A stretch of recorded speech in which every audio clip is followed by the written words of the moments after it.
네, 여신이 전하는 외신 인사이드입니다. 오늘도 또 여신이라고 나오죠. 오늘은 그 우리 조퇴 없어요? 그 조퇴 한 명 오늘 항상 없으시네. 하더니 제가 하고 조퇴를 안 해주네. 싶었는데 여기 조퇴를 딱 네. 시켜야 이게 딱 오늘 구도가 맞는데. 그러실까 근데 봐. 여투라서. 제가 균형을 좀 잡아드리려고 끝까지 부모님 안 가고 정신을 못 버티네. 차리실 것 같아서 제가 간간히 견제하겠습니다. 알겠습니다. 진행하십시오. 네, 알겠습니다. 자, 진행하세요. 네, 오늘 외신 인사이드에서는요, 글로벌 에너지 시장에 관한 소식들을 좀 모아봤습니다. 먼저 집중 토크 기사를 소개해 드릴 텐데요. 월스트리트 저널 기사에서 GS 칼텍스, 현대 오일뱅크 등 우리나라 정유 기업의 이름을 구체적으로 언급을 해서 좀 자세히 살펴봤습니다.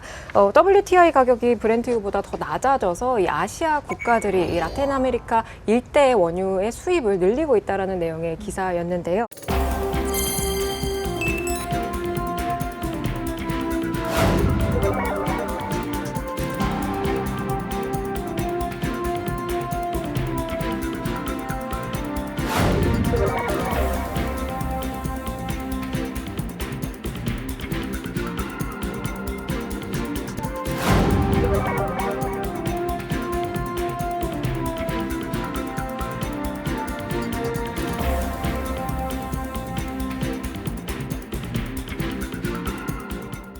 우리나라는 원유를 지금 100% 수입에 의존하고 있는데 현재 그 산유국별 우리나라 그 원유 수입 비중이 어느 정도 되나요?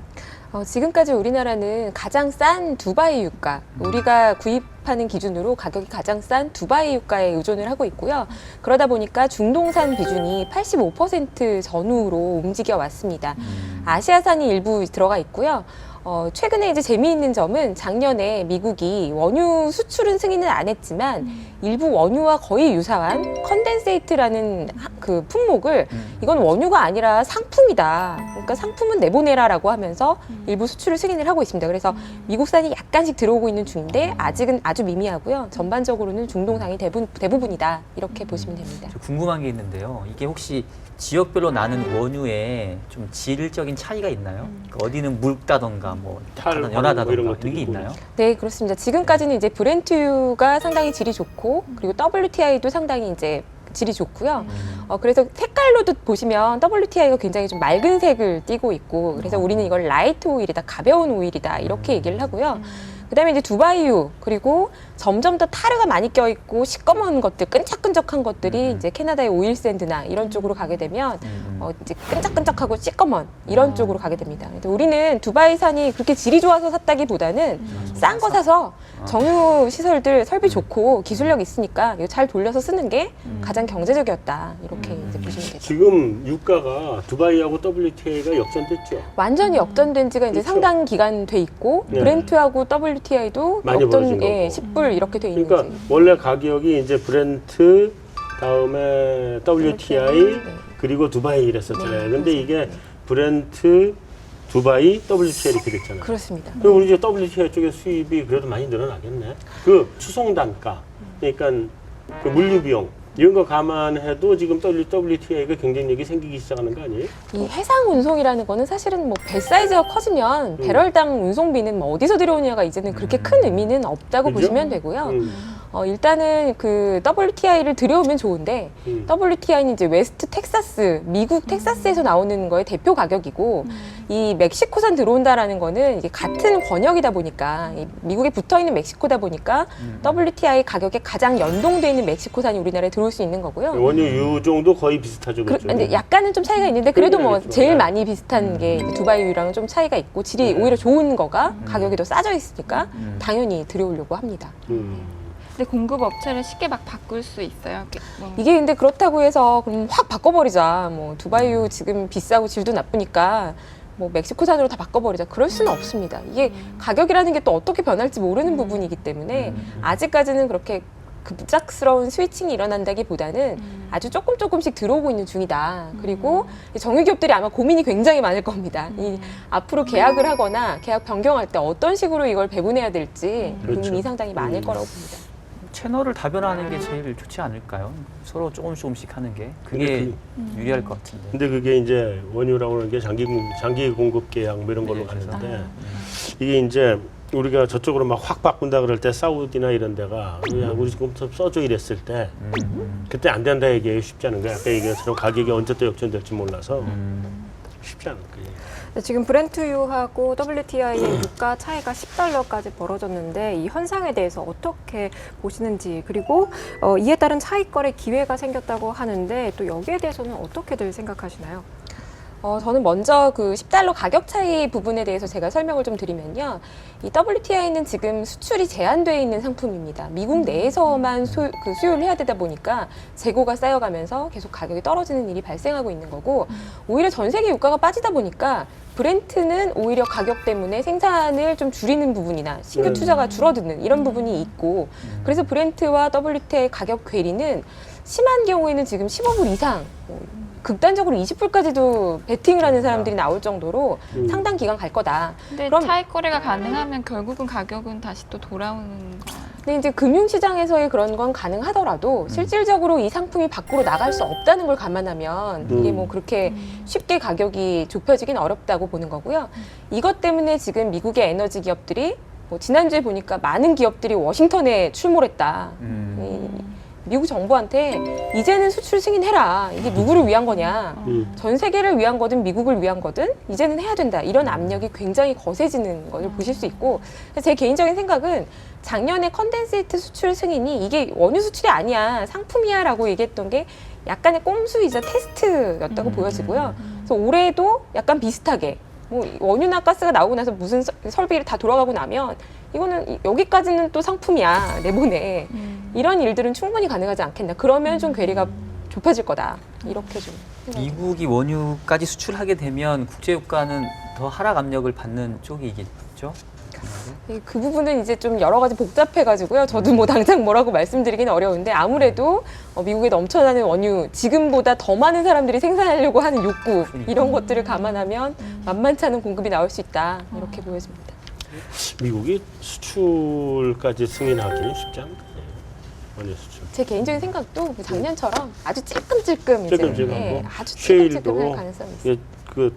저기 우방 동맹만 조금 이렇게 주고 뭐 그런 정도. 그러니까 미국 기본적인 에너지의 팔러시가 우리 거 쓰는 건 최소화, 남의 거 남의 수입해서 거만 쓰는 쓰고 우리 거는 최대한 오랫동안 보유하자 이거. 네, 유가 하락과 관련된 소식을 몇 가지 더 소개해 드리도록 하겠습니다. 그 사우디 석유 장관 수석 보좌관이 BOE 총재와의 나눈 대화에서 지난해 하반기에 나타난 가파른 유가 하락이 이 약세 기대에 따른 투기 때문이라고 언급을 했는데요. 텔레그래프 기사에 따르면 이브라힘 보좌관은 공급이 증가하기 시작한 것은 맞지만 수요가 견조하고 재고량도 급격히 늘지 않았다라고 하면서 유가 하락은 펀더멘털 때문이 아니라 약세 기대에 따른 투기 때문이라고 진단했습니다. 이어서 유가 전망에 대한 카니 총재의 질문에 유가 동향 예측은 카지노 베팅과 같다라고 얘기하면서 누구도 알 수 없다라고 대답했습니다. 유가 하락이 이게 투기 때문인 거 맞아요? 그러니까? 그게 또 아닌 것 같아요. 말씀 일본이 들어보면 있긴 있었지만. 수급이 더 큰 것 같은데. 뭐 투기 얘기 항상 뭐 주식시장에서도 제가 애널리스트로서 무슨 종목 하락하면 이거 뭐 공매도 때문이다 이런 얘기 많죠. 근데 실질적으로는 궁극적으로는 펀더멘탈을 따라가게 돼 있기 때문에 수요 공급이 안 맞으니까 이런 일이 뭐 벌어진 게 아니겠나 이렇게 봅니다. 그러니까 이게 유가가 하락하고 벌써 40불, 50불 대 있는 지가 몇 개월 됐는데 이게 아직도 회복을 못하는 거 보면 떨어질 때는 투기적인 요인이라고 얘기할 수 있었는데 이게 있었죠. 계속 유지된다는 거는 그 가격대에서 수요 공급이 뭔가 균형을 이룬다는 얘기잖아요.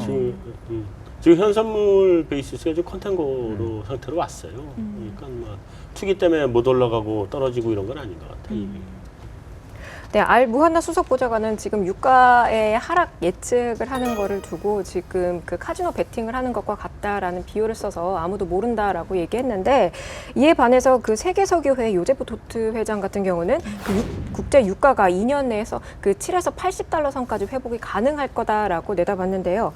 이 도트 회장은 연합뉴스와의 인터뷰에서 국제 유가가 국제 정치, 수요와 공급 등이 다양한 요소에 영향을 받기 때문에 전망하기 어렵다는 점을 누차 강조하면서도 1, 2년 내에 $100까지는 어렵겠지만 7에서 $80까지는 오를 것으로 내다봤습니다.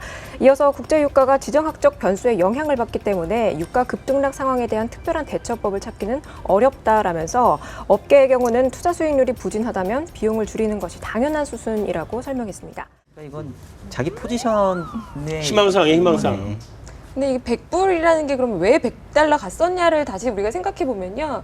사실 중국이 가장 큰 영향이 있었죠. 중국의 그렇죠. 성장이었는데 그러면 지금은 이제 중국이 옛날같이 성장하지 않는다라는 걸 우리가 다 알고 있으면 당연히 좀 상식적으로 어렵다 이렇게 보여지고 또 네. 모르죠. 뭐 아프리카가 뭐 중국 제2의 중국이다, 인도다, 브라질이다 뭐 이럴지는 모르겠는데 그런 일이 뭐 한 10년 후에 생길지는 모르겠는데 당장은 100달러가 근데 그런 일이 생기면 아까 얘기한 것처럼 수도꼭지만 열면 된다며요. 생산자가 그러니까 힘든 많아지긴 거지. 하죠. 근데 저는 이 부분을 조금 이제 그렇다고 해서 제가 강하게 저유가가 뭐 10년, 20년 갈 거다 이렇게 생각하느냐? 그럼 또 얘기. 그렇게 생각하지 않고요. 오히려 어떻게 생각하냐면 이제 이 저유가가 기간이 길어져서 아주 그 긴 기간 동안 미국 애들이 이렇게 이제 주도를 하게 되면 오히려 그 기간이 길어지면 길어질수록 이 반등이 나오기 시작할 때 센 반등이 나올 수 있다고 봅니다. 왜냐하면 어쨌거나 미국이라는 거가 한정적이라고 했을 때 이게 뭐 무한정 혼자서 뭐 얼마까지 갈 거냐. 그러면 미국이 눌러놓은 상태에서 다른 지역들의 전통 유전들 투자가 전부 취소되거나 딜레이 됩니다. 그러면 지금 해상 광고 뚫으려도 안 뚫죠. 그리고 캐나다 오일샌드 안 하는 거죠. 이런 것들을 안 하다 보면 오히려 이 저유가가 장기화될수록 나중에 가서 갑작스럽게 유가가 튀어오를 수 있고 그때 가서 전통 광고를 캐거나 다른 걸 캐려고 하면 또 시간이 걸릴 수 있는 이거는 아무도 모르는 정말 그야말로 이건 다른 나라들은 카지노 멘붕에 빠지고 네, 그렇게 그럴 수 되는 있습니다. 근데 그렇게 따지면 이제 오펙하고 미국의 셰일가스 업체들이 치킨 게임 양상인데 이게 지금 셰일가스 애들이 넘어서는 게 아니라 그냥 오펙 애들이 자칫하면 넘어갈 수도 있겠네요. 그쪽은 또 한번 광고가 폐쇄되고 다시 재생산하려면 또 시간이 많이 오래 걸릴 거 걸려. 아니에요. 되게 굉장히 재미있는 게 그 미국에서 이번에 또 들은 얘기인데요. 그 미국의 셰일 업자들이 EMP, 그러니까 채굴하는 쪽에서는 고용이 좀 줄어들고 있습니다. 핵심 테크니컬 엔지니어도 좀 줄여가고 있고요. 연봉도 많이 받는 사람들 좀 줄여가고 있는 중인데 아람코, 사우디의 아람코가 이거를 이제 사람을 구하겠다. 리크루팅을 대대적으로 하고 있다고 합니다. 그래서 셰일가스 개발 우리도 해야겠다. 들어와라. 그러니까. 그래서 사실은 어떻게 보면 지금 가스 부족에 시달리고 있는 거는 사우디고요. 이상한 현상이 벌어지고 있는 건 분명하다는 거죠. 이렇게 유가 하락의 또 다른 변수로 떠오르고 있는 게 바로 이란 핵협상 타결인데요. 사실 외신에서는 이 부분을 굉장히 우려하고 있습니다. 월스트리트 저널에 따르면 이란 핵협상이 타결될 경우에 그동안 서방 대제로 팔로가 막혔던 이란산 원유가 본격적으로 시장에 쏟아져 나올 것으로 내다봤는데요. 이미 공급 과잉 양상을 보이는 유가 시장에 이란산 원유 수십만 배럴이 더해진다면 국제 유가가 급락할 것으로 예상했습니다. 이미 이란 정부 관계자는 아시아의 주요 수입국들에게 공급량을 늘릴 준비가 돼 있는 상황이라고 했는데요. 전문가는 이란이 팔로만 확보한다면 향후 1년 안에 하루 수출 증가분이 최대 80만 배럴에 육박할 것으로 내다봤습니다. 그런데 국내 한 증권사 리포트에서는 이 기사와는 반대되는 입장을 보였는데요. 사실 이란 핵협상 자체가 타결될지가 미지수인데다가 설사 타결이 된다고 하더라도 이 빠른 시일 내에 큰 폭으로 이 수출량이 늘어날 수 있을지 그게 사실 어렵다라고 내다보면서 또 수출국을 찾기도 어렵다라는 점 또한 그 요인으로 꼽았었는데요. 이렇게 이란 핵협상 타결 자체에 대한 것과 그리고 그 결과에 대해서 상반된 입장을 보이고 있는데 여기에 대해서는 어떻게들 생각하시나요? 그래도 일단 뭐 새로운 공급원이 또 늘어난다는 것 자체는 당연히 영향을 줄 것 같은데요. 어쨌든 그동안에 뭐 제대로 생산 안 되고 제대로 수출 못했던 거 있었는데 그게 풀리게 되면 살 사람을 못 찾을 거다. 이거는 제가 보기에는 좀 아닌 것 같고. 시장에 나오죠. 네. 시장에 나오고.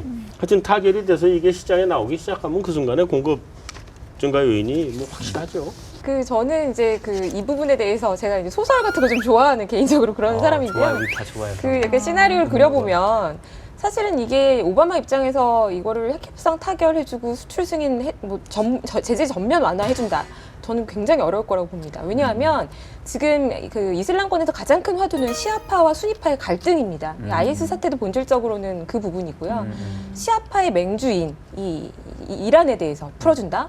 그러면 수니파의 맹주인 사우디가 경로하게 됩니다. 해보자는 거야. 이제 종교적으로 붙어보게 미국이 그걸 허용하겠다는 거야. 이렇게 나올 수 있다는 게 제 그냥 상상이고요. 그렇다고 하면 결국에는 미국 입장에서는 여전히 사우디가 중요하기 때문에 이거를 그렇게 쉽게 풀어주기는 어렵다라고 보여지고 그런데도 만약에 오바마가 뭐 임기 안에 무조건 풀겠다 했으니 그런 정도로 강하게 얘기하고 있으니 풀렸다. 그렇게 되면 유가가 공급 과잉이 되는 게 아니라 오히려 이 핵협상 타결 자체가 타결되면 유가가 급락할 수밖에 없는 상황이 이 호르무즈 해협을 둘러싼 수에즈 운하를 둘러싼 이 동네 일대에 지정학적인 리스크가 또 더 팽팽해질 수 있는 지금과는 차원이 다른 문제로 갈 수가 있다. 그러면 유가나 공급이나 우리는 더 예측할 수 없는 영역을 또 보지 않을까. 이게 그냥 가상의 시나리오입니다. 가능성은 낮게 보시는 겁니다. 저는 지금 단기간에 못할 것 같고요. 하더라도 거의 임기 말에 뭐 약간 정도 할 수 있지 않을까. 뭐 그렇게 보여집니다. 이걸로 우리 오늘 주간 전망대 마무리를 하도록 하고요. 유가에 관한 얘기 쭉 했습니다. 근데 그 실에너지 개발 현장 또 이걸로 인해서 지금 이렇게 그 재편되고 있는 세계 에너지 헤게모니 그 현실을 좀 더 생생하게 다큐멘터리로 그 연합뉴스에서 보실 수 있겠습니다. 뉴스와이 오는 28일 7시 반 뉴스와이 채널에서 보실 수 있습니다. 오늘 나와주신 김열매 연구위원도 아마 출연을 네, 같이 하시는 다녀왔습니다. 거죠? 네네. 이제 탤런트로 데뷔하시나? 제가 보기에는 오늘 요 프로 본 사람은 분명히 이거 챙겨볼 것 네, 같아요. 진짜 이거 저도 꼭 보려고 보고 지금 싶어요. 날짜를. 네, 꼭 예. 봐주십시오. 네, 굉장히 궁금합니다. 이 사실은 생생한 얘기도 듣고 또 현장도 보고 그래서 앞으로 유가 어떻게 움직일 건지 한번 유심히 보시기 바라겠습니다. 자, 오늘 이거로 마무리하죠? 네, 아유 오늘 너무 주옥 같은 저도 알찬 시간. 유익한 시간. 너무 감사합니다. 그 다음번에 그 한 번 또 가시면 또 한 번 와주세요. 아, 예, 예. 네, 우리 굉장히 궁금해서 얘기 사실 더 많이 듣고 싶거든요. 저도 뭐 네, 재밌는 얘기가 많이 있습니다. 네. 박수? 네, 아유, 감사합니다. 고생하셨습니다. 고맙습니다.